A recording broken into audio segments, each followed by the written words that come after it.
নামত এই আঁচনিত খোলক একাউণ্ট প্ৰতিমাহে লাভ কৰিব ৪৪,৭৯৩ টকাৰ পেঞ্চন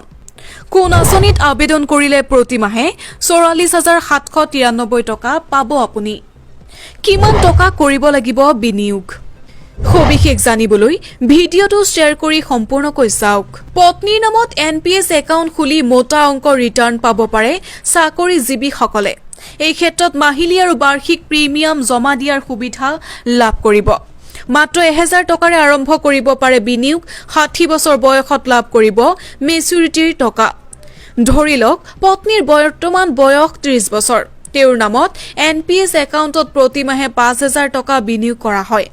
এতিয়া যদি 10% হাৰত বাৰ্ষিক ৰিটাৰ্ণ পোৱা যায় তেন্তে 60 বছৰ বয়সত পত্নীৰ একাউণ্টত 1.12 কোটি টকা থাকিব ইয়াৰ পৰা তেওঁ 45 লাখ টকা পাব লগতে প্ৰতিমাহে 45,000 টকাৰ পেঞ্চনো লাভ কৰিব কেৱল সেয়াই নহয় আজীৱন পোৱা যাব পেঞ্চনৰ সুবিধা কিদৰে এই পৰিমাণৰ ধন পাব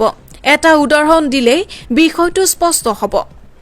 বয়স 30 বছৰ মানে বিনিয়োগৰ বাবে 60 বছৰ বয়স অৰ্থাৎ মুঠ 30 বছৰ সময় পোৱা যাব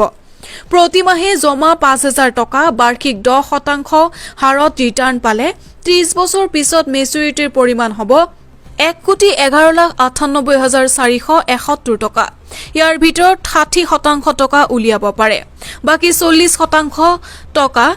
এনিউটি স্কিমত বিনিয়োগ কৰিব লাগিব এতিয়া 44,79,388 টকাৰ পৰা যদি বাৰ্ষিক 8% হাৰত ৰিটাৰ্ণ পোৱা যায় তেন্তে মাহত 44,793 টকা পেঞ্চন পাব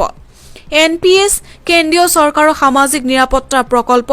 গ্ৰাহকৰ টকা ফাণ্ড মেনেজাৰসকলে চোৱাচিতা কৰে সেই টকা সম্পূৰ্ণ নিৰাপদ কিন্তু নিশ্চিত ৰিটাৰ্ণৰ গ্যাৰান্টি নাই কাৰণ এনপিএছ আঁচনিৰ বজাৰৰ সৈতে সংযুক্ত আৰ্থিক বিশেষজ্ঞসকলে কৈছে আৰম্ভণিৰে পৰা এতিয়ালৈকে এনপিএছত 10 পৰা 11% হাৰত বাৰ্ষিক ৰিটাৰ্ণ পাইছে বিনিয়োগকাৰীসকলে এনপিএছত বিনিয়োগ কৰিলে টেক্স সুবিধা পোৱা যায় যেনে 2 লাখ টকা পৰ্যন্ত কৰ ৰেহাই পোৱা যায় 60% টকা উলিওৱাৰ ক্ষেত্ৰত কোনো কৰ দিব নালাগে অৰ্থাৎ এনপিএছত বিনিয়োগ কৰি প্ৰতি বছৰে 2 লাখ টকা পৰ্যন্ত বচাব পাৰে বিনিয়োগকাৰীয়ে আমি কেৱল ইন্টাৰনেটত পোৱা তথ্যসমূহ এই ভিডিঅত আপোনালোকক জনাইছো পোষ্ট অফিচৰ আঁচনিত বিনিয়োগ কৰিবলৈ পোষ্ট অফিচৰ লগত যোগাযোগ কৰক প্ৰিয় দৰ্শক যদি আপুনি ভিডিঅটো ভাল পাইছে তেন্তে এতিয়া আমাৰ পেজটো ফলো কৰিব আৰু এটা শ্বেয়াৰ কৰিবলৈ নাপাহৰিব নিউজ ডেস্ক ৰিপোৰ্ট